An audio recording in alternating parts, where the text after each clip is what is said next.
Okay, it looks like we're all here. Thank you all for joining us for this year's Nath lecture. I'm Mark Williams, chair of the physics department, and I'm pleased to introduce our interim dean of the College of Science and professor of physics, Brent Nelson, who will talk more about the lecture series.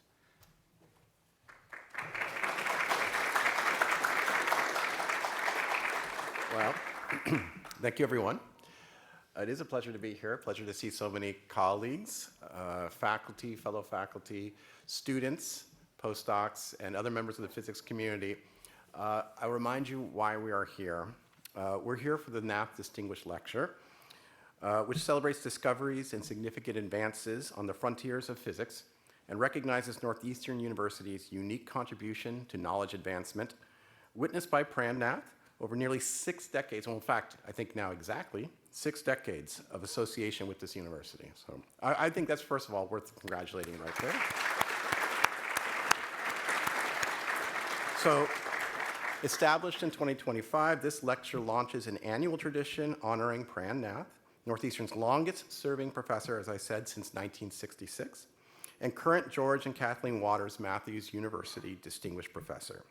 Professor Nath is a renowned particle physicist, co-inventor of the first supergravity theory, recipient of the Humboldt Physics Prize, and I'd like to say my friend as well.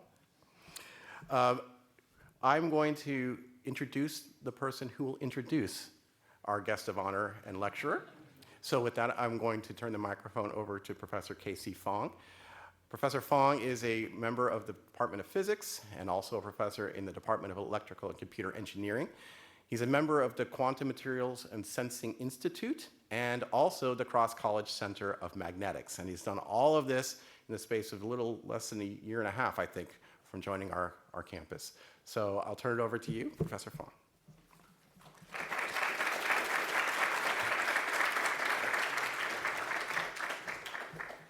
Thank you. I'm the one being introduced to introduce the distinguished speaker today, John Martinis. Professor John Martinis is widely recognized as one of the key pioneers of the modern quantum computing, starting from his seminal research work demonstrating the quantum properties of the microscopic quantum object, the device. His research played a central role in transforming the quantum information science from a theoretical vision into an experimental reality today. Over the past decades, John has made many major contributions in demonstrating the superconducting qubits and quantum circuitries, understanding the noise, and demonstrating the quantum supremacy that truly established the superconducting system as one of the most promising platforms for the future quantum computing system. For his achievement, John has received many prestigious awards, including the Frieze London Prize, John Bell Prize, named it as one of the top 10 scientists in Nature, and of course, last year, the Nobel Prize.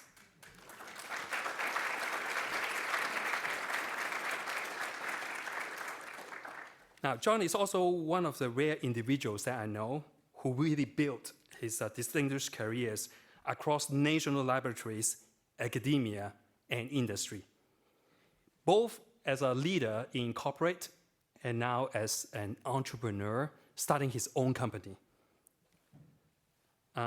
He started with his PhD in UC Berkeley and then working as a postdoc in France and worked as a research scientist in National Institute of Science and Technology.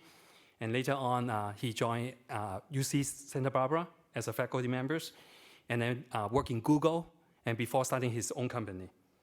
Now, at Northeastern here, we take pride in experiential learning.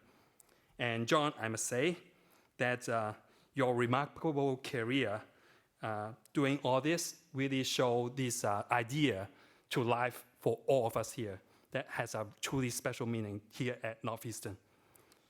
So today, we are honored to have the opportunities to hear directly from Professor John Martinis himself about his work, his journey, and his perspective on the future of the quantum technologies. So, ladies and gentlemen, Professor John Martinis.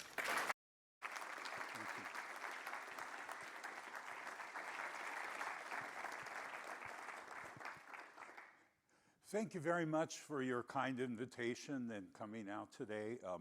I really have been giving these more public lectures and enjoy that, especially that a lot of students are here. And it's going to be a little bit oriented towards students. What I'm basically going to do is talk about the history of my involvement in making superconducting qubits. At the very beginning, when we didn't even think about building a quantum computer, we didn't even know to call it a quantum bit. I'll call that the prehistoric quantum bits, for which the Nobel Prize experiment we did came out of. Talk a little bit about how we developed that over the years, and especially why we're thinking about this in terms of building a quantum computer. And then at the end, talk a little bit about my startup company and how we're really focusing on fabrication and manufacturing of quantum bits in a better way. So let's just start with what was the question we were interested in for my thesis. This is in collaboration with, of course, John Clark, my advisor, and Michel Devereux, a really fantastic experience in my thesis. And the real question we had was, do macroscopic variables evade quantum mechanics? I want to state here for the students, this was our first sentence of our paper. And it's very important when you start your sentence, your first sentence, to say what your paper is about, not to say, recently there has been much interest in blah, blah, blah. You understand why that's not a good first sentence? Because we're doing science, we're discovering nature, learning about nature out of a curiosity of how it works, not just because a bunch of other people are doing it at the same time. Okay, so, really, we had a good question. Now, why was this question that was important is because a Professor Leggett, Anthony Leggett, who died unfortunately a few months ago, published some papers and basically kind of saying that this was an important question in physics. And you can kind of relate that to the Schrödinger cat paradox. And by the way, there's maybe some people here from life sciences, okay? I have to apologize in the beginning that Schrödinger's cat is as close as I'm gonna get to quantum biology, okay? The idea in Schrödinger cat is you have an experiment where a radioactive atom decays, you have a detector, and you set it up so there's a 50-50 chance that the detector fired and killed the cat, or the cat wasn't killed. And if you put this in a box and you think quantum mechanically, I don't know the state until I open the box, you're left with this idea that, well, maybe the Schrödinger's cat is in a superposition of dead and alive states, which is, of course, very strange for a large being and very strange for a living being. And what Professor Leggett very rightly understood is, maybe the answer to this paradox is the idea that a macroscopic variable, like the state of the cat, can't be in a quantum mechanical superposition, can't be dead plus alive. And that until that point, there was not any experimental evidence at all to say that that was possible for any physical system. And then, of course, what was interesting is he proposed a physical system of these superconducting devices where this macroscopic variable was the current and voltages of an electrical circuit, about that big, macroscopic, where you would describe that in terms of quantum mechanics. So we proposed that would be a very good experiment to test to see if it was at all possible for this. And it was, a frontier of physics we had to explore. So when he described this, he wanted people to understand that there's some other kind of macroscopic quantum behavior that is not this particular thing he's talking about. I mean, one of the obvious things for people in physics was flux quantization. That's kind of hard to understand. I'm going to use the example of crystals, okay? And what's very interesting about crystals is that microscopically it's the quantum mechanics that's causing the atoms to stack up in a certain order, in a very well-defined order that defines the crystal.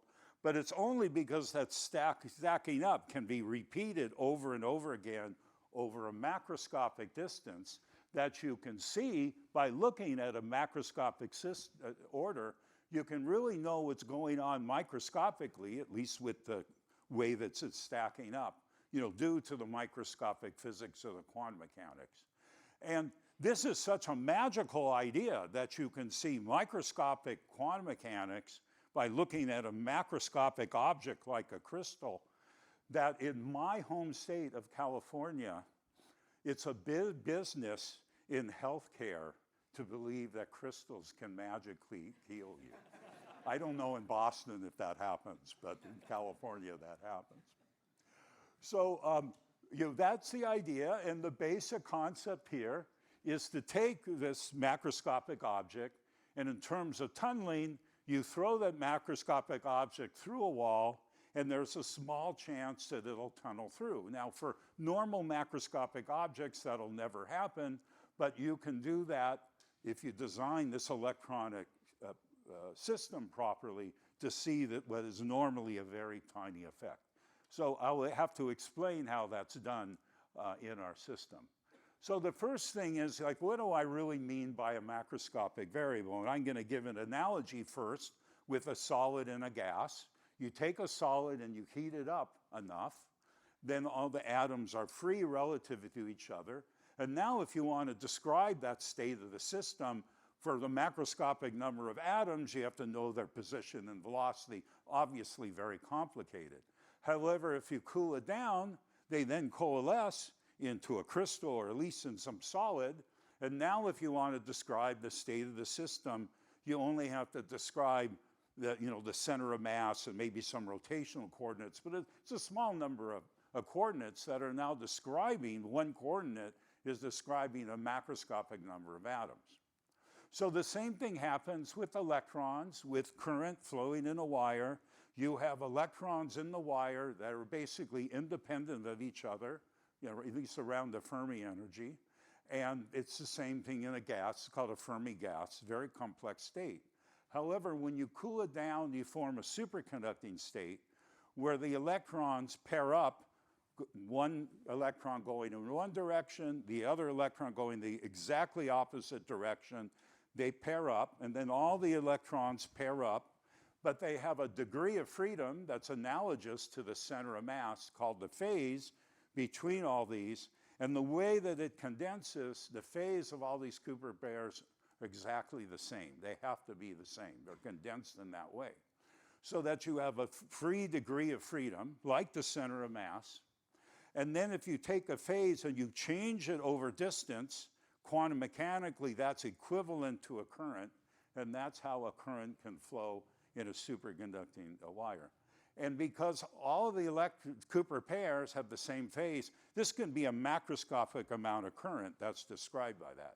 So when you get an MRI and they have superconducting wire on the outside, it's really dependent on this physics to give you the current in the magnet, huge currents, to have that, be able to keep the same current for a long time. Now, the nice thing about superconductivity is you have this description until you try to put too much current through the wire. And then if you want to put too much current in the wire, you kind of start breaking the superconductivity. It's like, hammering your solid too hard or bouncing against the wall too hard. You start breaking this, and then you see a voltage. And what we're going to do in this experiment is look at kind of how the superconductivity breaks, but instead of regular through a wire, it's going to be through what's called a tunnel junction, which I have a picture here. This is 2 nanometers aluminum oxide, where these Cooper pairs can tunnel back and forth. And you can get a current that's, the change in phase, but now due to the sign of the phase difference. It's called the Josephson effect. Nobel Prize for Brian Josephson for theorizing that. And that forms a weak link. And from this equation, you can see that the current can be a maximum of I0, which is defined by the junction when this phase difference is equal to pi over 2. It has a certain degree. So we're making an engineered weak link, which relies on tunneling, but that's not the macroscopic tunneling we're talking about. So as I said, this is a weak link. This is a current voltage characteristics. We put some current through the wire. It's superconducting. Everything's great. But as soon as we try to put too much current through the wire, it breaks the superconductivity, and you see a voltage across that. So there's a certain amount of what we're going to do is look very carefully at the physics of its breaking of the superconducting state into this voltage state. And by looking at this Josephson effect, you can say that this is equivalent to a particle rolling around in a tilted cosine potential, which is given in A. And in the case of A, you have slightly less than the critical current, and the phase across the junction is in this local potential minimum, okay? And then as soon as you break the superconductivity, it goes to B, and then it starts rolling down the well, and this velocity going down the well is equivalent to a voltage from the AC voltage effect. Now, what's very nice about this is if you try to understand the physics from here to here, zero voltage to voltage, this is very much a classic physics description, which you see in physics and chemistry, of an escape from a potential barrier, potential well. This is studied all the time, let's say, in chemical reactions. And the escape rate going from A to B is given by a Boltzmann factor, Arrhenius factor. It's times kind of the attempt frequency with going through times the e to the minus delta u over kT. T is the temperature and delta U is the barrier height, which can be adjusted. Delta U, it's proportional to how close you are to the critical current to the 3/2 power. So it can be big, and then by putting more and more current, it can be small, so that it'll eventually want to escape. Okay? And then in the quantum regime, it's then a different formula. So this will start to dominate. And it's still in the delta U in the exponent, but now it's kind of this plasma frequency that determines it. It's the natural oscillation frequency at the bottom of the well. And then you can write a formula to say what's going on here. Now, one of the curious things is after the Nobel Prize, you had all these reporters saying, well, what is tunneling? Okay? And for those of you who have taken quantum mechanics, you have to write the wave function and then solve. It's very complicated, okay? So the explanation I could give to the reporters, which is actually not such a bad explanation, is the following. So nature and quantum mechanics is kind of like a risk-averse banker, where nature will lend an energy delta U for a system, but it will recall that loan back in a time delta T, time T, so that delta U times this lending time, which we're going to call the tunneling time, is of order this h bar, this very quantum unit, 10 to the minus 34 in natural units. So you can lend that energy for a small amount of time. So this time here is kind of 1 over this oscillation frequency omega p. So that's the rough time, okay? And then you have to make sure delta U is small enough that this is of order h bar, and then, you can lend the energy for it to, to go over the barrier, go through the barrier and escape. So that's kind of a good way to think about it. And this is great. It works for the reporters. That's the important thing. Now, the interesting thing about macroscopic quantum mechanics is that it's a big quantum system. And because it's big, this system tends to connect to the outside world, acts like electromagnetic antenna, and there's radiation physics that involved connecting the wire to the rest of the world. So you have to worry about radiation and damping and the like. And because of that, what Leggett had to do is say, well, what happens to to when you have damping in the system. So this 1/Q factor tells you how much damping it is. The lower the Q, the more damping it is.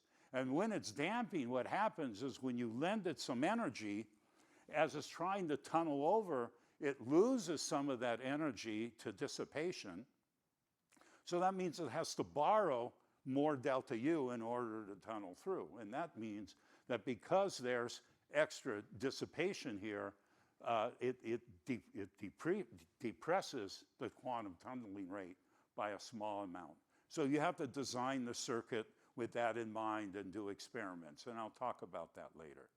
So this nervous banker analogy actually is good because it tells you what happens with dissipation and tunneling. That's something that hadn't really been tested very well before this experiment. So with that, let me get to my part, which is the experiment. And this is the design of the experiment. And what I need to say is when we first did the experiment, we were testing it at high temperatures, put it together, measured this physics, and it was a total disaster. It didn't work. And it was very good. It tells you, okay, we were conceptually thinking about things in a wrong way. And what we had to think about to get the experiment to work is to understand this is really a microwave experiment where we're combining the effect of the microwave response of the system with quantum mechanics. And we had to design that right. And we especially had to worry about filtering so that no noise from the outside world or even at 300 Kelvin or 4 Kelvin, and none of that noise was getting into our experiment.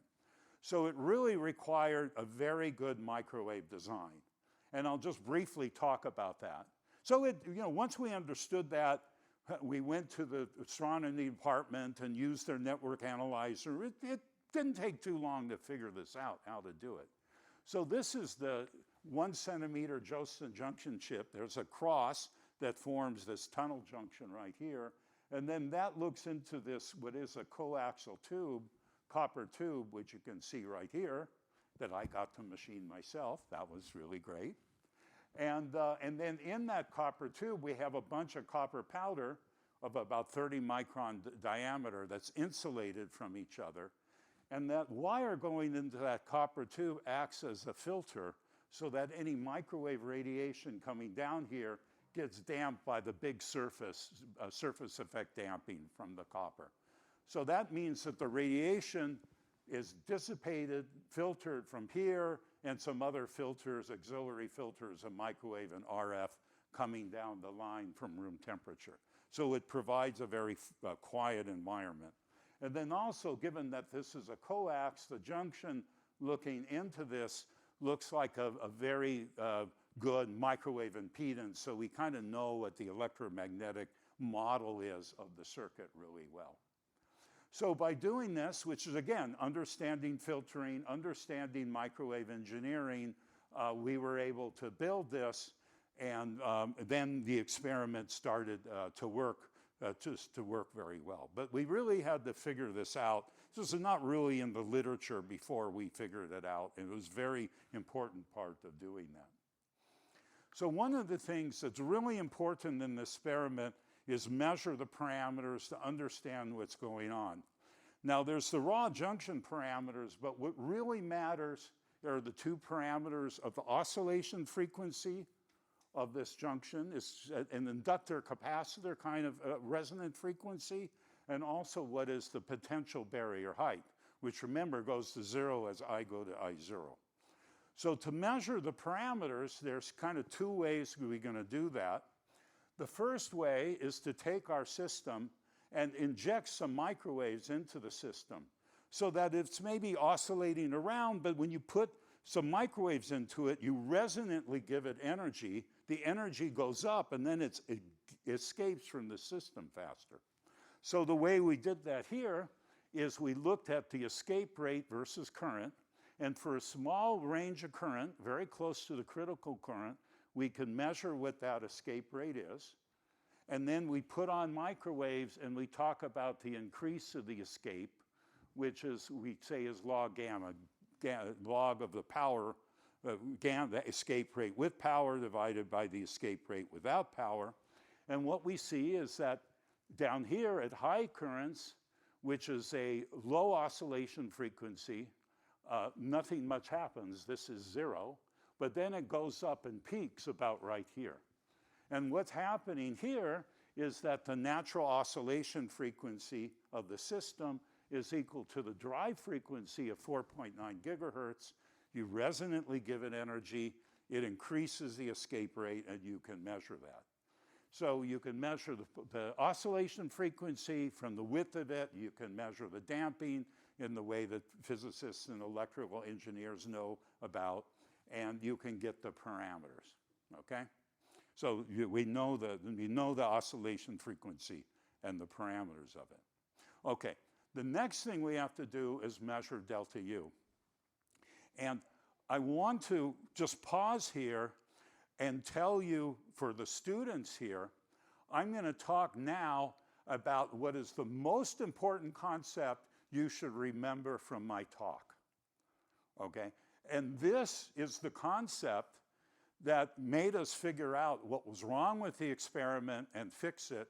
So in some sense, this concept had to do with this Nobel Prize experiment. So this is really big.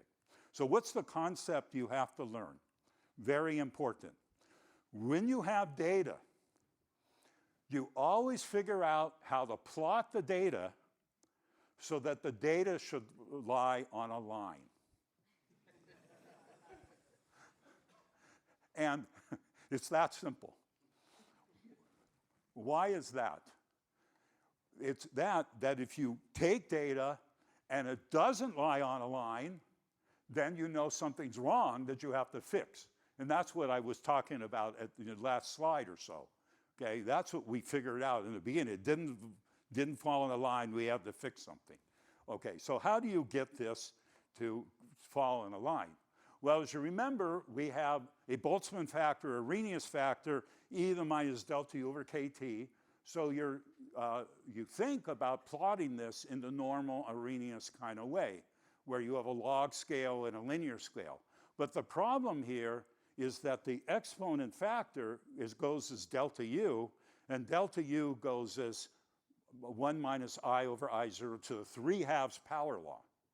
So what you do is you take your measured gamma and you divide by your attempt frequency, which we measured here, and then we take the log, and then that's the exponent factor, delta U over KT. And then take this and plot it to the 2/3 power because of that 3/2, and now the data should lie on a line. Okay, so there's some manipulation here, but it's just mathematical manipulation. We know all the parameters and we can just do that. And when you look at the data, which is here to here, you see it's now on a beautiful straight line. Okay, and then you take the plot and you put a ruler on it to make sure that everything's okay, but you can see it's pretty flat. Okay, so that's really good because when it's flat, it tells you, and it's basically telling you that you're probably seeing some thermal escape behavior, at least at high temperatures, and you check that. Now, the other nice thing about this, it's like a Arrhenius plot. If you take this line and you extrapolate it back to 0 on this axis, that tells you what the critical current is, okay, which is a parameter we want to know. And then you check by looking at different temperatures, does it extrapolate back to one number? Or is it all different numbers? It tells you then that something would be going wrong. So that, again, it's an additional check of your data. And that's what you want to do. You want to take your raw data and see if it makes sense. So you see that it extrapolates almost to the same number. And the reason that it's a little bit different than that is that the prefactor is a little bit different than that. It's something you can calculate. And in fact, the difference there makes sense from what you expect from normal escape physics. So that's okay. State line is a check. And you see that as you go to lower and lower temperatures, it gets steeper and steeper as you expect. And then between 46 and 19, it stops changing, okay? And that's where you're seeing, okay, it's stopping the change, and maybe we're seeing, you know, some quantum mechanical behavior there. But, you know, we'll check that in a second. So this is really good. It tells you know what you're doing. So then what we do is we define T escape using this kind of Arrhenius kind of law. So at high temperature, you expect T equal T escape. And if you plot the escape temperature we measure with the applied temperature to the dilution refrigerator, again, it's down to 20 millikelvin or so. This is a very low temperature experiment. You see T equals T escape, everything's great. And then at low temperature, it flattens off, okay? And again, you think that's quantum tunneling. The way you check that it's quantum tunneling is from other parameters. We predict what the macroscopic quantum tunneling rate is, which is in good agreement.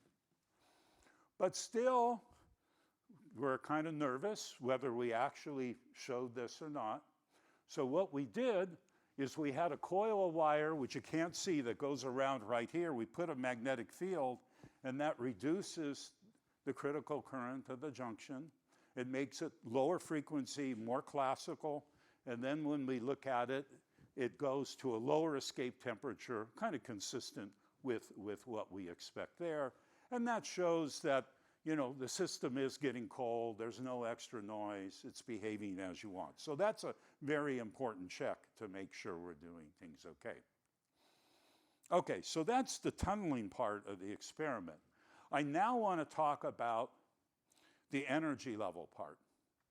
And I'm going to back up to experiment I did, what is it, in '98. This is when I was at NIST with Se-Woo Nam, who's unfortunately passed away a few years ago, to talk about energy level quantization. Okay, first thing, when you look at an incandescent light, okay, maybe these are incandescent lights, you get a whole stream of different colors coming out of that. And that's because you're coming in from a hot tungsten filament that emits all light. However, if you were to put electrocurrent through a neon gas, you'll see that some really amazing vibrant colors come out of it. And that means the gas is only emitting light at certain frequencies or certain wavelengths that gives neon this amazing color. And this was a big, strange thing when people were looking at the atomic physics, is why do atoms give off, you know, light at certain frequencies? Why is there quanta in light? And that's what I'm going to kind of explain here in a special way. One of the things you do as a physicist is when the first calculations, this is where H-bar was first introduced, is looking at this black body radiation of your thermal source. And this is kind of a really hard calculation to do as a young student, because you assume that the energy in the light is a quanta of a 0 or 1 or 2 or 3 times h bar times omega, the frequency of that. And then you assume some kind of proper thermal distribution of that quantized system, and then you do a bunch of statistical mechanics, and you derive the black body radiation. So this is amazing that you get it, that's great, but you're just buried in all this math. As a new student, it's hard to do that. It turns out there's a much simpler way to see directly the quantization of light. And this is with these modern microcalorimeters that I was involved in my career. And it's really quite simple. What you do is you take a little piece of superconducting metal, maybe 10, 20 microns across, which has a transition temperature between normal and superconducting about 0.1 Kelvin. And you use that at that temperature as a very sensitive thermometer. Then what you do is you take a pulse of light, let's say at room temperature, with a laser, and you pulse it for a few nanoseconds, and then you attenuate it and bring it down to that microcalorimeter, with the attenuation such that on average there's a few times the quantum of energy. So it's in the quantum regime. That light gets absorbed by that piece of metal. It's an energy absorber, and then that'll heat up the metal. And as you expect in a microcalorimeter, you're at some temperature, the light comes in, it heats up, and then over time it's going to decay back to the base, as you expect in any thermal system. only now it's very, very sensitive, and it'll decay back very quickly. So this is a plot of these pulses, and sometimes you see no pulse, and sometimes you see it going up to corresponding to 1 photon or 2 photons or 3 photons, and you histogram those heights by doing thousands of times, and you get this plot. And what you see is that sometimes you see 0, sometimes you see 1, or 2, or 3, or 4, or 5. And that means the energy that you're absorbing from the light is in quanta, or HF. This is the, standard way to think about it. But now you can see the individual light pulses coming out of there, and you see that quantization. So, very clear experiment. Of course, we've known about this for decades and decades, but you can directly observe when you do an energy measurement, you see quantized energy. Now, of course, this quantized energy is something we can see here too.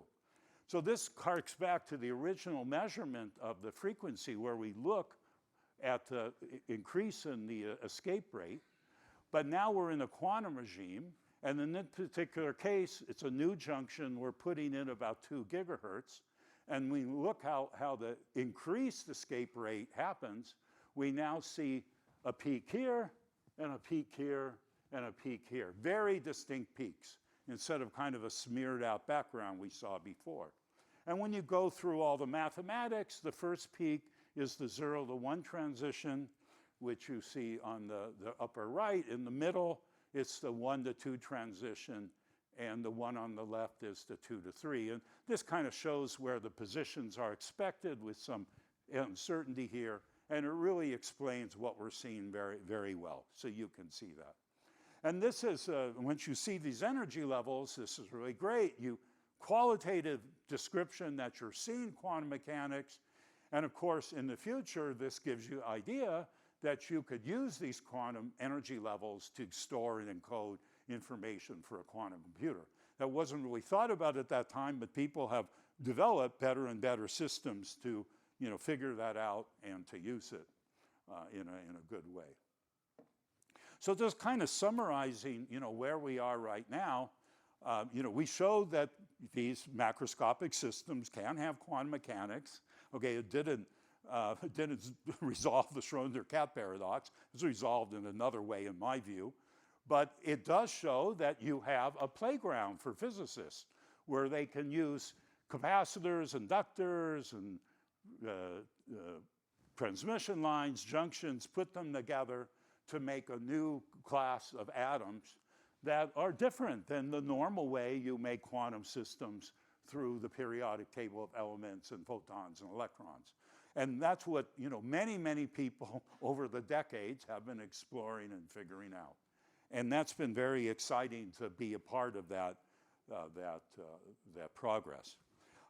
So to kind of go on a little bit more, this is an experiment we did in Saclay in '89, just trying to understand the quantum physics. And for the physicists out there, I talk about this energy time uncertainty principle, measuring the time that it takes to go to tunneling. That's actually something we can now do because we can build these adjustable atoms, okay? So what we did is built a more sophisticated engineered system where we have a chip going to what's a coplanar waveguide. It's a 2-dimensional coaxial line, very often used in microwaves. And then on the junction, we have something that's called our load, which forms a high-frequency short between the ground planes and the interior line, which controls the signal, such that if the junction is looking out on this line, it has a certain resistance corresponding to wave resistance of 72 ohms. But when it looks into that load, because of the shorting here, that number goes down to 20 ohms. And then the nice thing we can do that is on that load that's actually connected to a string at room temperature, and we can pull on the string to make the load go up and down to change this distance. So what we do is we measure the escape rate out of the system versus this time-delayed friction, if you like, okay? And what we find at high temperatures, we change that distance, and not much happens to the escape rate. It's given by E to the minus delta U over KT. There's no dissipation in there. It changes a little bit. However, once we get into the quantum regime, and it's E to the minus 7.2 W or H for remaining capacitors times 1 plus 0.7 over Q, now the dissipation is in the exponent, and we see a big change in the escape time. So what happens is when it's very short, it's looking directly into this 20 ohm resistor. That's a lot of dissipation. And then the escape time gets very big because it gets suppressed in the exponential factor. Again, because in order to tunnel, it has to overcome the friction of this 20 ohms. And then when it's far away, it looks more like 72 ohms. It's not suppressed so much. And then what's interesting is the characteristic time at which it goes from this behavior to the long distance behavior actually gives you the characteristic time for this tunneling, the amount of time it can borrow the energy. And the basic idea is here, it tunnels and it sees this load and it affects it.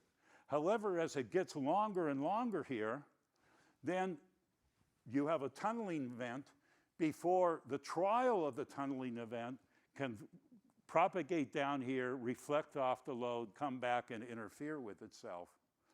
And then it just doesn't see the load because it tunnels before it has a time to kind of see the end of the load. And this gives you, a direct measurement, of what that characteristic time is. Kind of shows you inside what's going on with the tunneling physics. So with that, let me now go on to talk about quantum computing and what we're trying to do next with all of this. Just give you a quick description of quantum computing. In quantum computing, we're using these quantum states to store and manipulate information. Normally, when you have classical information, all the information are stored as bits, 0 or 1, put lots of bits together, you can store more complicated structures, that's great. But in quantum mechanics, it can be in a superposition of 0 plus 1 at the same time. And a simple way to think about that is when it's in a 0 plus 1 state, you can take that state, run it through your quantum computer, and at the end, get the answer for what happened when a 0 went through and what happened with a 1 went through. And that way you're doing kind of a parallel computation of two states with one execution run. So that parallel processing of a factor of 2, which is nice, but doesn't sound very useful. The way it gets useful is when you have more qubits. So for 2 qubits, you're now running through 4 states. 3 qubits, 8 states, 4 qubits, 16 states. The number of parallel processing you're effectively doing is growing exponentially, so that by the time you have 50, 2 to the 50 is a big number and you're taxing a supercomputer. And when you get to 300, 2 to the 300 is a number that corresponds to more states in that computation is a number bigger than the number of atoms in the universe. So clearly that's something interesting to do. Now, I do want to mention, of course, that this is the computation part. At the end in quantum, you have to do a measurement, and then you get n bits at the output. So this kind of collapse of a wave function, if you like, minimizes the amount of information you get coming out of your quantum computer, and that means you have to design your quantum algorithm very carefully to take advantage of that. So you can't speed up all classical algorithms in doing it that way. So you have to be careful. So I'm not going to talk much about the quantum algorithms other than, the first one was factoring, security of internet protocol, and now there's some nice papers out on Bitcoin safety. that if you own any Bitcoin, you want to read about that a little bit. That's very exciting. It might be one of the first applications, although I think all this security is going to get patched up by the time we have a big quantum computer. But that's really interesting. I'm interested in quantum chemistry. There's a natural mapping between qubits and how to think about quantum chemistry problems. And it makes sense that, use a quantum computer to solve quantum chemistry, because this parallel computation, exponential growth is what makes quantum chemistry so hard with the supercomputer in the first place. And there's other optimization kind of problems people are looking at. And then in terms of quantum system, there's a great big, field right now of people looking at a lot of different quantum systems to build a quantum computer. Really exciting, many physical systems, many approaches from industry, government, companies, universities that are working on that. Very exciting, exciting time to do that. I'm just going to skip that slide and just go, for many years, I worked on building a quantum computer, starting when I worked at NIST, and then UC Santa Barbara, and then I decided to go to Google in about 2014, and in 2019, we published the quantum supremacy experiment at Google. And the question there for me was, kind of echoing my thesis experiment, does macroscopic quantum computation, will a quantum computer obey quantum mechanics? We need to test that. And, it's not obvious that you can get everything to work, and there's not any hidden physics, practical or fundamental, that'll preclude you from getting it to work. So the particular architecture of device, where we had a square array with qubits connected together with adjustable couplers. Here's the chip. The qubit chip is here. It's bump bonded to essentially a wiring chip, where all these wires went out to control systems at room temperature. And in here, with 53 qubits, you're looking at about 10 to the 16 parallel computation. And because of that, you have to run it on a big classical computer to check whether this quantum computer is working properly. And at the biggest sizes, we showed that we could take data in 200 seconds, and it would take many, many years to check that with a classical computer. But I would say the really important thing that was interesting for me is when we ran this quantum computer, there were errors in the quantum computer. It didn't work properly. And we knew that would happen because our quantum qubits are not perfect, fundamentally not perfect. But what we found is that the errors of the whole algorithm can be predicted from the single qubit errors and 2 qubit errors and measurement errors. All are simple measures. And there wasn't any additional bad physics going on. So it was really very important to show that, it's practically possible to do that. And what I liked about that is the system errors can be predicted from the individual errors using high school probability. It's really simple to understand how that works, which is what's predicted if everything is going right from quantum mechanics. It's really interesting that it works that way. So 1985, there was some engineering here, much more sophisticated engineering. That's 30 plus years later. What is the future going to look like? Okay, and that's what the end of my talk is to describe a little bit where we think this is going. And to go from 1 qubit to 100 is a big step, okay, but we have to go to 100 to maybe 1 million qubits. And so what is that kind of going to look like in our view? So in our view, the current technology of just working on this is great, but we have to kind of think about it in a new way. And that's what I want to describe the way our thinking is. So here's a Google experiment, quantum supremacy. This is kind of what it looks like even now in 2026. If you look at all the other groups doing it, it's all looking very similar. You have this dilution refrigerator that gets to low temperature, you have a mess of wiring that's, very carefully made, lots of microwave components, and buried here, just in the center here, is the little quantum chip, okay? So it's a nice little quantum chip, but you're really dominated by all your wiring and your microwave components and all these things. And for me, when I look at this, this very much looks like what computers look like in the 50s and 60s on the right here, where you have transistors buried in there somewhere and you just have a lot of wiring connecting them up. And of course, we got computers to work. It was really nice. You got to do a lot of amazing things with that. But the computer revolution really only took off when you were able to make microprocessors and put the transistors and the wiring together and then work on that technology over and over again to make it smaller and better. So we want to get on that kind of semiconductor manufacturing where we can make all this very efficiently. So that's the thing we're going to try to do. Is another way to look at it,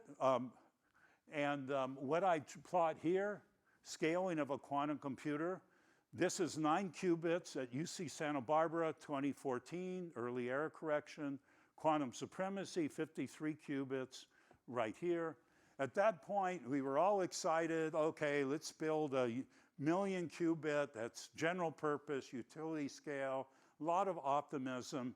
And by the end of the decade, we would have this very large quantum computer. So that was kind of the sentiment at the time, okay? So what's happened? So we're halfway through the decade, and we've gone from, 53 to 100 and something, maybe a little bit more, some other thing. This is all pretty generic with everyone's doing. So we're on a trajectory, and it's getting better. And by the way, it's not just the number of qubits, but the qubits are getting better. So that's good. It's not just raw scaling of bad qubits. It's getting better. But, if you look at that, again, I put on log scale so that this should be on a line, Moore's law. This is again, I'm illustrating that. If you extrapolate that out at the current pace, that extrapolation I find very worrisome personally, because if you estimate when we'll get to 1,000,000 qubits or so, I will certainly be dead. And I'm going to say even the young people here today who maybe want to work on this, at best will be retired. Okay. So that's really worrisome. So what do we do to really increase the rate here? Okay. And the basic idea that we have is instead of putting this together kind of like a scientific experiment, we have to use modern semiconductor tools and manufacturing to do that. So what we're doing, as an example, is we're doing qubit fabrication with a tool builder for the semiconductor industry, Applied Materials. On the right is, for example, a 300 millimeter wafer deposition tool, which has very sophisticated processes. It has separate vacuum chambers, so you can do more than one thing and keep it under vacuum and make very clean interfaces. And then we're using a semiconductor foundry at Applied Materials where they have all the processes we need to build it up. And this is kind of the first step to figure out what the technology is. And then the next step, maybe we go into a real foundry once we figured out how to build that. So this is very aspirational, generally what we want to do. It's kind of the indefinite optimism. I'm a definite optimism person. I'm going to just tell you in detail a little bit what we're going to do. The first thing that I absolutely am totally worried about right now with all of the superconducting qubits is they're using a fabrication process that no one uses in the semiconductor industry. I mean, I explained this to someone from TSMC, and they were just kind of laughing that we do it this way. Okay, this is just not good. And right now, they do something called liftoff.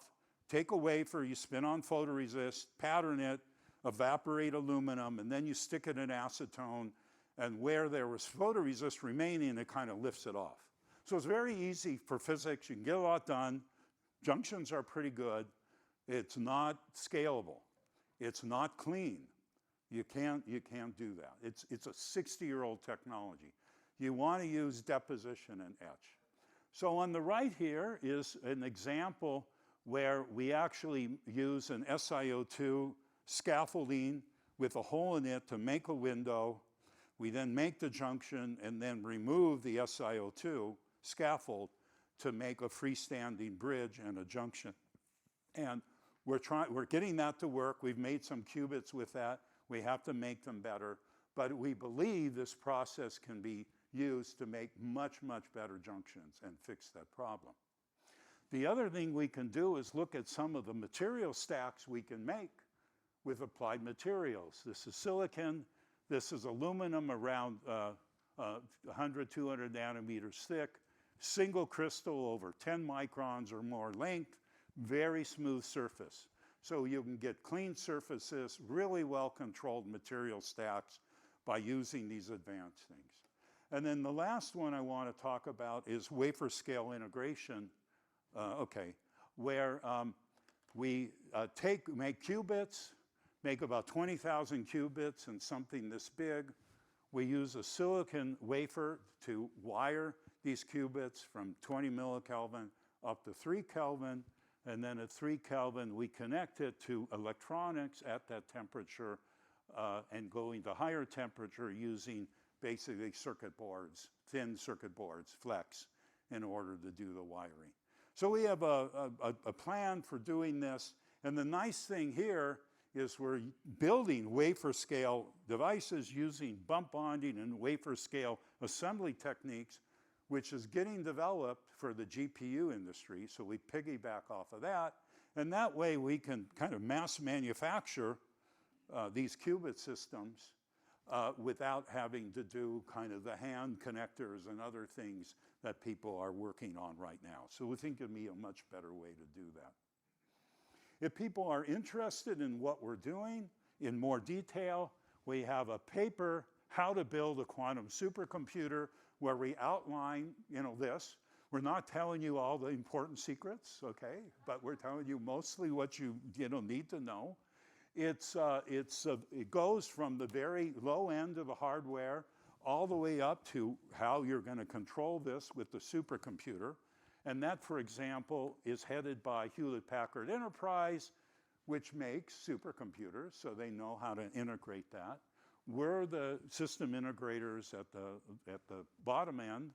We have Applied Materials, Western Digital helping with fab, Synopsys designed, some startup companies to help this, and academics and national labs working on this. So we're trying to put together a consortium to figure out how to do it.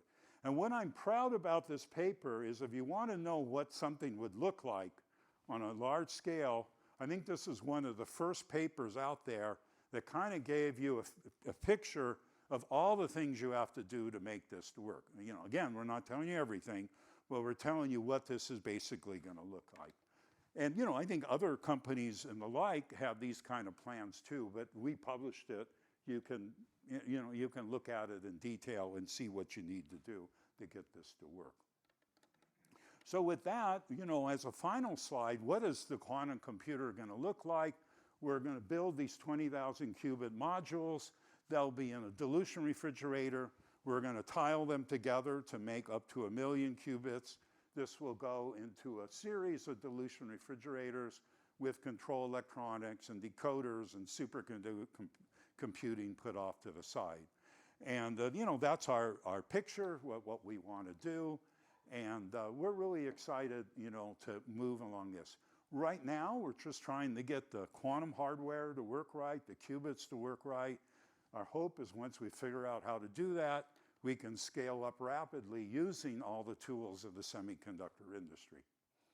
So with that, thank you very much for your attention.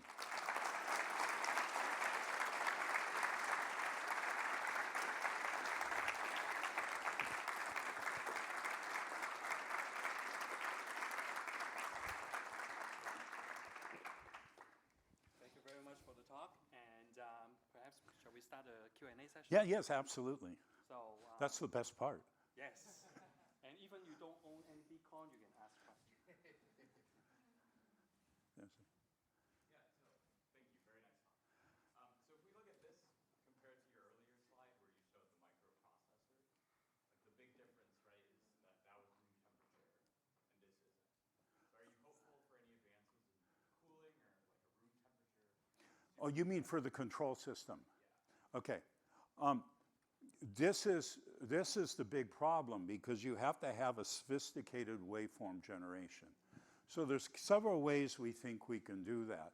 We think we can do, just brute force wiring to 3 Kelvin, and then brute force wiring with some cold electronics to room temperature, where we have the CMOS D to A converters, which will have to be turned into ASICs compared to the big racks we have now.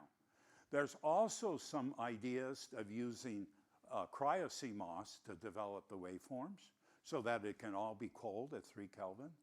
And there's a hybrid where we can do some of the waveform generated at 300 Kelvin and then use some kind of multiplexing at 3 Kelvin to go to a lot of qubits.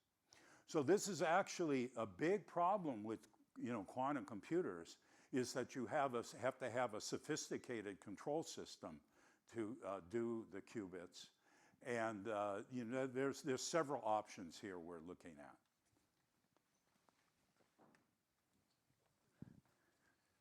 What are some of the challenges of adapting the machinery that currently exists for the semiconductor industry for the applications of creating these quantum chips? Because as far as I understand, there's different Yeah, and you're talking about, let's say, the fabrication challenge, the materials fabricate. Yes, good, thank you.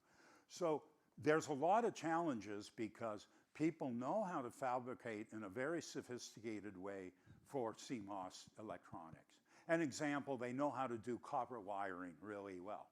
But we want to do niobium wire or aluminum wire. Fortunately, aluminum wire was developed in the 1980s, 1990s. Of course, that's all been abandoned now, so you have to relearn it, but people know how to do it. So what I would say is the basic tools exist for lithography, for deposition, for understanding the interfaces, but the exact processes have to be developed. And they have to be developed in a way so that the interfaces that we now build are compatible with good qubits. And that requires some work. Now, we've been doing this for so long that we have a lot of expertise there, but you still have to do it. And we're building it in a very different way. So, we have a pretty good idea what we want. We build it. Of course, things go wrong, and then you have to, slowly tune in. But that all is going very well. But the amazing thing is the semiconductor industry really knows how to do interface engineering and deposit materials way, way better than you ever would know in a university setting. I describe it by being in another universe, okay? It's really, really different.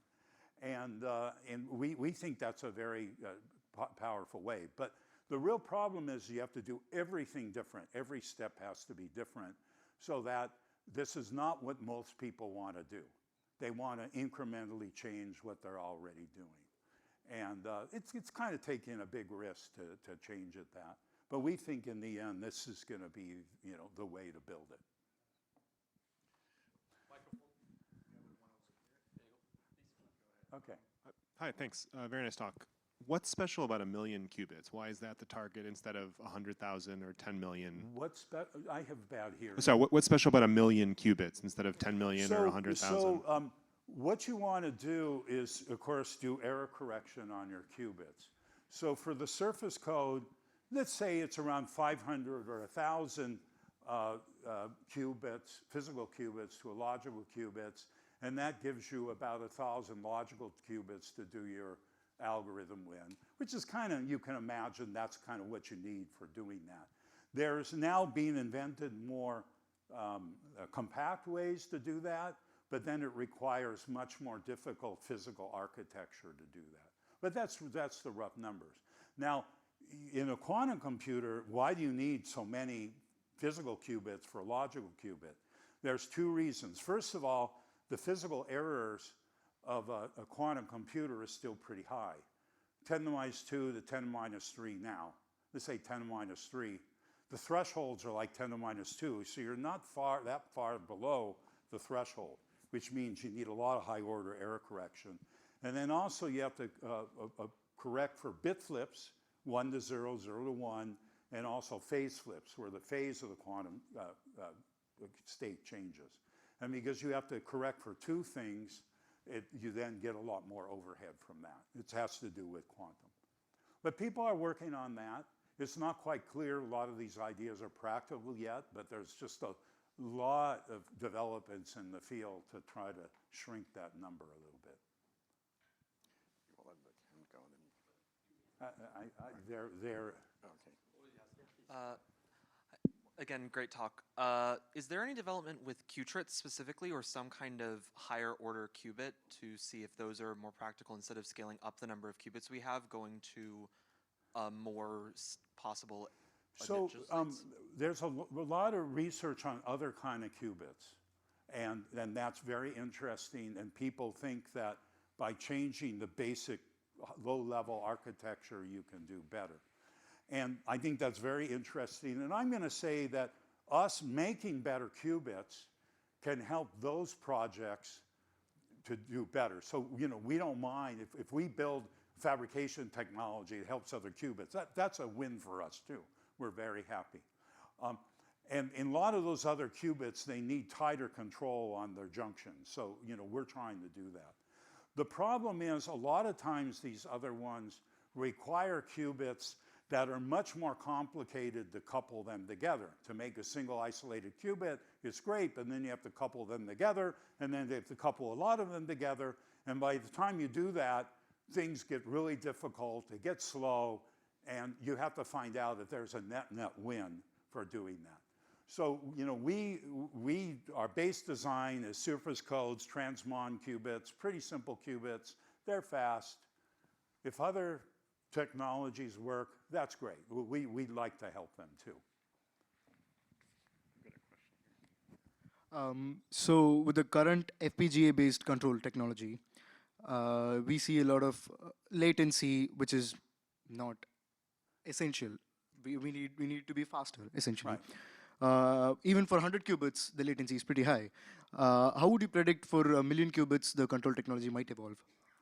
Okay, so the latency issue is a little complicated, but I'm going to say that the big problem with the latency is you're running for the error correction, and then you do some measurements, and from those measurements, you have to take the measurements and figure out where the errors were before you can do more complicated things. And the problem is superconducting qubits are so fast, you don't have a lot of time. Now, people are working on that, and that's a very important problem. Right now, people have developed things where it's not fast enough, but it's, kind of like a factor of 5 or 10. And, I have great confidence that the engineers can look at that and make it faster. There's also people who are looking at AI ways to do the decoding, which you could then put in a big parallel processor, GPUs, and then hopefully that can get better. So I agree that that's a big problem, but I have confidence. It's kind of a classical computing problem. People are really smart, and they'll be able to figure that out. Thank you. Any chance I can ask a question? Okay. I have a question. Can you use the a microphone? I have bad hearing. So I looked on the internet and the great talk and great future, but I looked at the price of the current Google. So that is 80 million.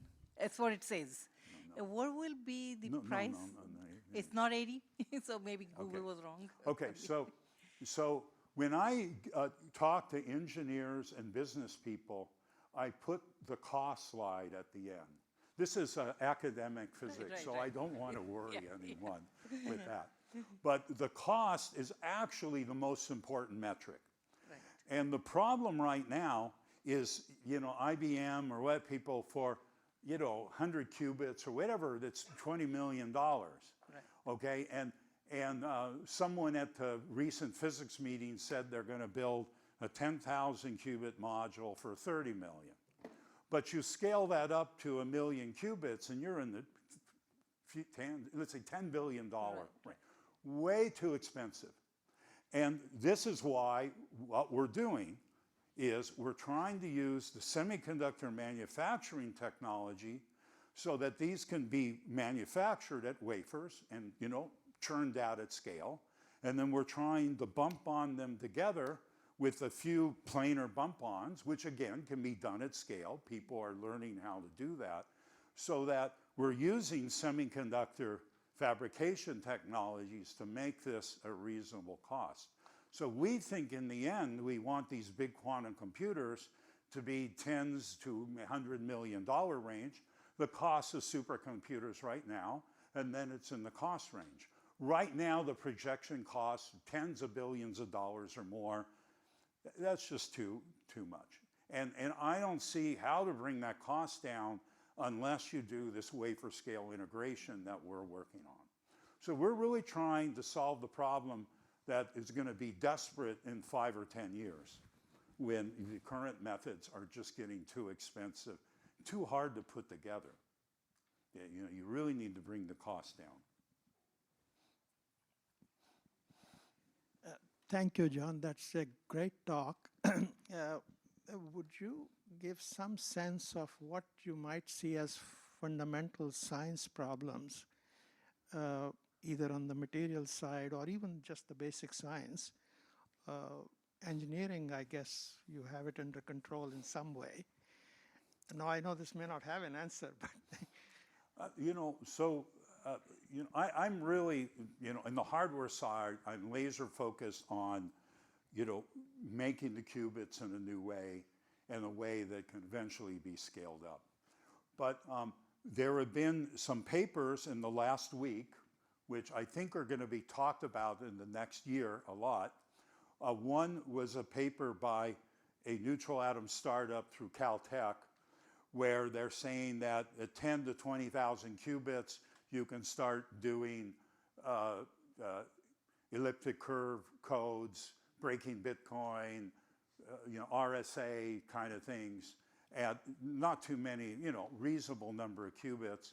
There's also a Google paper that describes breaking of these things and what it requires. And the two papers are quite complementary. So when you look at those papers now, and there's a general consensus out there that we might be able to build a big enough quantum computer in the next 5 or 10 years to affect the security of Bitcoin, internet, et cetera. I say 5 to 10 years. Sundar Pichai, CEO of Google, says 3 to 5. He's the CEO. He has to be sooner than me, obviously. These are compatible numbers. And what it means is the crypto security really has to take seriously in the next few years, the issues of crypto security and how to make it quantum safe. Now, they already know how to do that with RSA and Shor's algorithm. They already have the algorithms. They know what to do. I think like at Google, they have a product now that you can use. My son is peripherally involved in that, in the maintenance of that hardware, that software. And then in the crypto community, I think they really have to deal with it. And it's going to be very interesting to see, how they really respond in the next year or so. Because you have X years for this to happen. You really want to do it sooner than later. So what I expect to happen is people will take it seriously. Like for the RSA, for Bitcoins, they will fix it. They'll figure out how to do it better. And then the primary objective of quantum computers will no longer be breaking the internet and breaking the financial system, which is good. And then we'll work on problems to help humanity. That's what I want. But the people, the computer science people, there's really an issue to work on. It's a very tricky issue. And for example, if you look at the Google paper, the first section is kind of a cryptocentric view of that. I really recommend, excellently written. You can kind of see what the issues are. I'll go. Yeah. So in your talk, you talked about how you're improving the superconducting fab and also the electronics, but you didn't touch upon cryogenics. So do you think there's any room for improvement for cryogenics? And are you perhaps partnering with? My competitors who make other qubits will often cite this cryogenics as the big problem, which I find amusing because I don't have to get to 10 to minus 11 torr, and I don't have to stabilize lasers to this thing. What I would say is, in terms of cryogenics, that is, of all the things I worry about, maybe 100 things I worry about, that's the least that I worry about, okay? Because it's something we can buy. Now, it's not trivial. You want to scale up, that's hard. But when we go through our reference design, like the power dissipation numbers we get, if you engineer it right, you're okay. So yeah, it's important, it's something, but I really think that can be engineered around. I would say the most serious problem with dilution refrigerators is you need helium-3, and helium-3 comes from nuclear reactors, and there's so much, and so many nuclear reactors around there. So there is a problem with quantum computers. It's a readout problem, right? Reading out the qubit result end of the computations. So how you tackle that? Can you, I couldn't quite hear that. The readout problem in quantum computer. Readout problem? Yes. The readout problem of the Google computer, yes? Yes, the readout, okay. Yes, when you look at the quantum computers, you have, a circulator, and then you have, the quantum limited amplifier, and then you have some more electronics. So the readout is very complicated and the like. Now, people have some ways to, make that smaller. If you look at our paper, we have a new readout thing that was demonstrated by co-founder Robert McDermott, 6 years ago, where you can integrate the readout system right next to the qubit. You don't require a circulator. You don't require a quantum limited amplifier to read it out. And then the only preamplifier you need is at 3 Kelvin with a superconducting microwave amplifier, which is like 10 microwatts per amplifier, really small power. So there's a way to integrate this, make it low power, make it dense in the way that you want. It's been demonstrated with 99% fidelity, first try. I'm sure we can make it better. So there's a definite replacement that we have to do that. I mean, we have to demonstrate it'll scale, but that looks pretty good. So I agree, that was the first thing we had to think about. I totally agree. Way, way simpler. And any material system that we can consider as a silicon in quantum computing? Any key material system? Key material system to replace it again? For quantum or computing. Quantum computing. Other material system for quantum So we use silicon. Silicon is just the substrate, okay? And people have made qubits on sapphire. But if you want to do 300 millimeter and you want to go to a regular fabrication foundry, you really want to use silicon. Because then it could be manufactured. And if you want to, bump on wafers together and the like, you want to do silicon. So the problem with silicon as a material system, it's kind of softer than sapphire. So you have to be very careful with interdiffusion and other problems. But, I think people have found, and we found, that if you do things carefully, you can be okay. The other thing you can do with silicon is you can do through silicon vias, which people know how to do, and especially for superconducting. for doing that in sapphire, I don't think people quite know how to do that. So again, these are kind of system engineering constraints that are very important. But silicon is a little bit harder. I should say we have time. We allotted and budgeted till just before 4:30, before we'll have our reception. So we do have time for a couple more, if you're okay with that. More, yeah. Okay. Hello, wonderful talk. So for this dream of achieving like a 1,000,000 qubit scale quantum computer, which of the two challenges would you say is like more difficult to defeat? And by that I'm talking about either single qubit architecture or more like the large scale integration like what your company is working on. I'm going to say everything is hard, okay? Okay.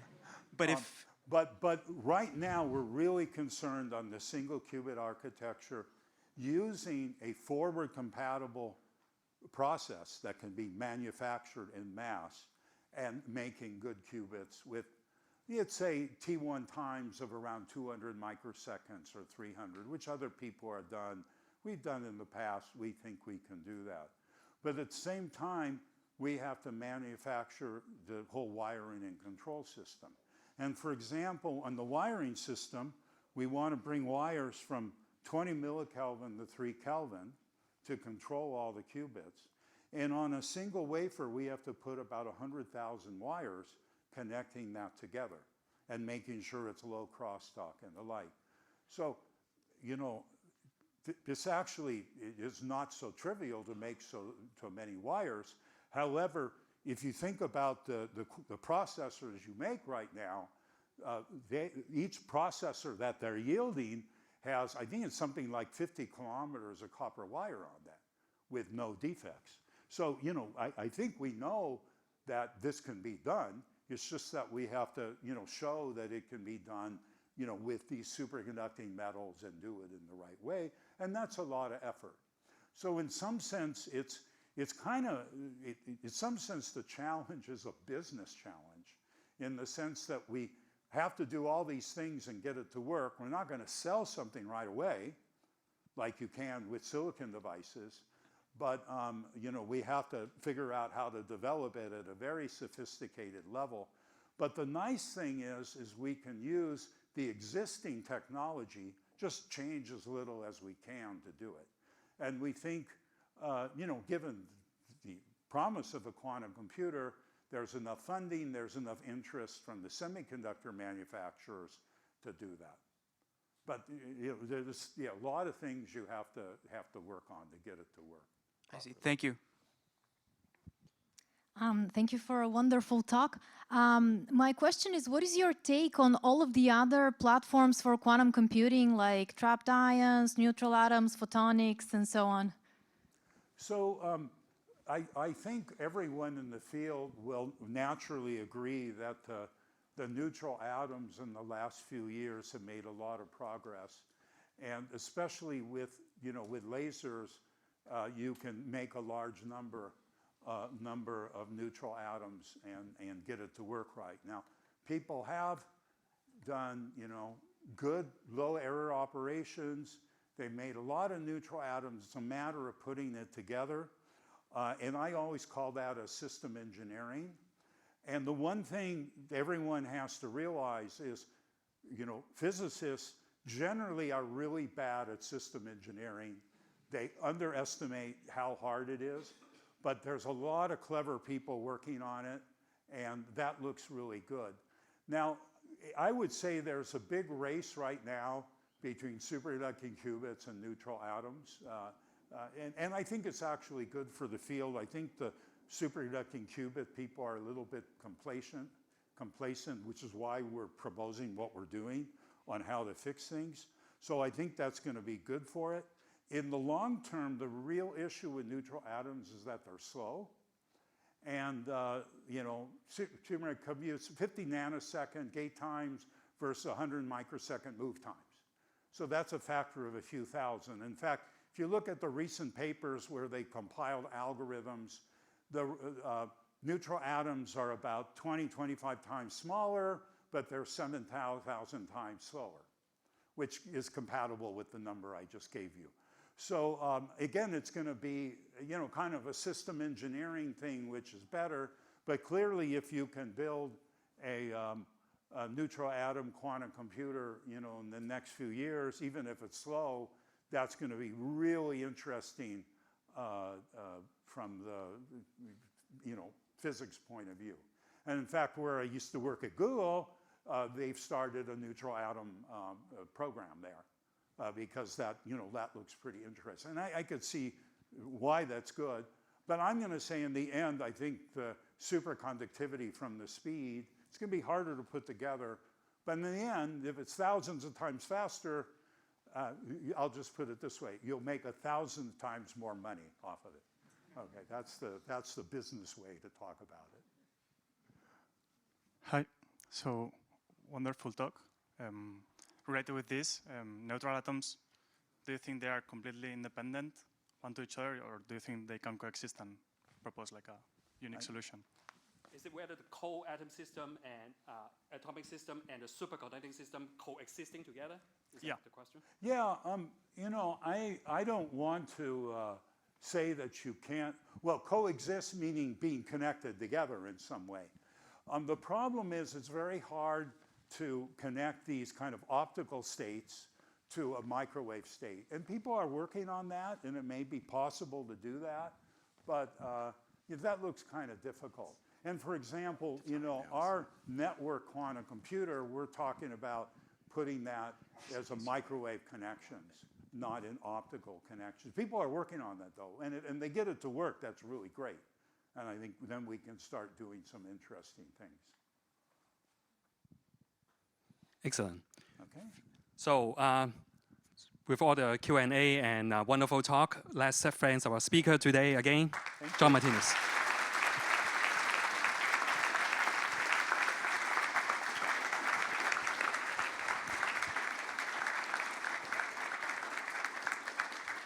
So thank you for the organizer and Louis for inviting John over here. And there's a reception outside, so please proceed. And we will have another half an hour of time there before John has to catch his flight back to California.